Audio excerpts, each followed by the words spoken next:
Let's talk about getting data from a web API into Excel.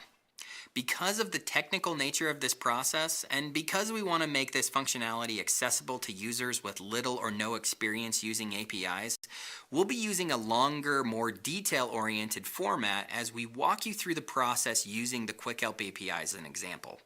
Instead of manually exporting static data, pull your data directly into Excel with a web API and keep it current with the click of a refresh button. Just open Excel and from a blank document, under the Data tab, select From Web. In the box, click Advanced. This is how you point Excel to the data pulled through the API. Open the Brainstorm API portal for reference and navigate to the API documentation. For reporting in Excel, you'll focus on the Get API endpoints. For example, if you want to pull a list of all of our videos, use the Get Assets endpoint. The first URL part will be the request URL. In Brainstorm's API portal, it will look like this. The square brackets are just examples. Paste the URL in Excel. Each additional part will be for the request parameters. Parameters are optional and are used to apply filters to your data. The first will need to begin with a question mark, and each additional part will use an ampersand. In this example, you could add type ID equals 1 to filter your pull to only include videos. The description in the API portal will provide clarity for how you should format your URL parts.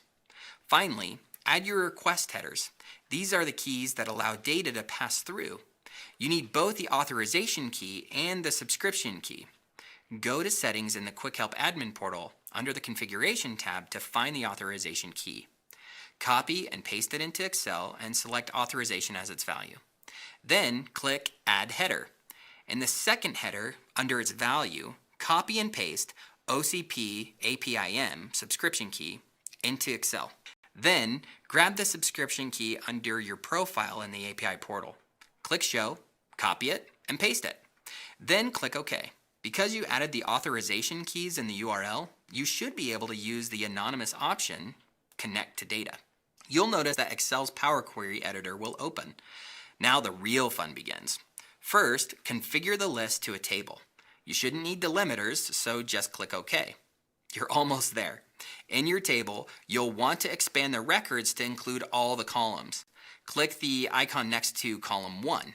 In the next window, uncheck the Use Original Column Name as Prefix box. Then the original names will only appear in the column headings. We've done it. Now load your data and you're good to go. Use a pivot table to get summary data. Every time you refresh the data in Excel, the connection will pull in any new information automatically. Now you can build your reports without constantly downloading static copies.